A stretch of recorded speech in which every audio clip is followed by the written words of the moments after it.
church, we have these seats that have kneelers. Like the seat in front of you has that kneeler. Tulianza huu mradi 2 years ago. Tumeweza kununua viti, I think it's only this row hadi pale mwisho, like only 10 of them. Hizi zingine ndio maana unasikia watu wakati wanasimama unasikia ke. Kwa sababu hizi zingine ni mzee. Na juu Your Excellency umekuja, mimi najua hatutahangaika tena na viti katika hii kanisa. Mimi nilinunua hiki kimoja, governor ametununulia hivyo viwili, sasa hizo zingine Your Excellency, project ya kanisa tumalize ya viti. Zilisema leo hatuna harambee, lakini sababu akikuja tutamwambia mahitaji yetu.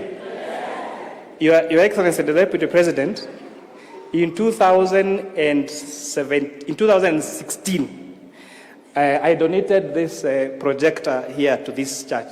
Kale ka projector kako pale na ile screen. Sasa kamezeeka. Alafu ni kadogo, wale huko nyuma hawaoni. Sisi tunaendanga kama ukiangalia Your Excellency, because we knew you were coming, tumekomboa screens. Tumeziweka kwa wale watu wa access na hapa nje ndio waweze kuona proceedings hapa kwa kanisa. Sasa Rigathi, mimi najua hiyo utatusort. Hiyo I have no doubt tutakuwa sasa na zile ma TV mingi hapa na pale nyuma ili wakati, because Your Excellency I know wewe si wa Catholic, nilikuwa naona una struggle na nyimbo zingine, ndio unakosa ku struggle, unaziona vizuri, wakati mwingine unatutembelea. Your Excellency, the governor, najua Kawaya amesema wanakwaya wanaimba vizuri. Kwa sababu hiyo kinanda mimi nilicheza kama mimi 2000 and last year but 2021 ni kuanulia hiyo kinanda.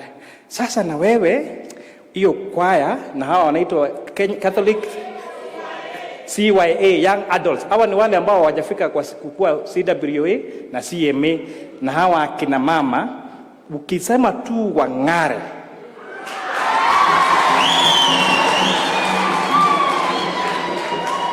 Sitogawana kazi namna hiyo.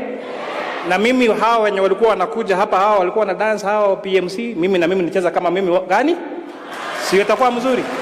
Na mama county na wao nisindikize kwa hawa watoto. Asanteni sana. It's now my humble duty to invite Your Excellency, the Governor for Nakuru City and County, Mheshimiwa Susan Kihika, to come and address us. Welcome, Your Excellency.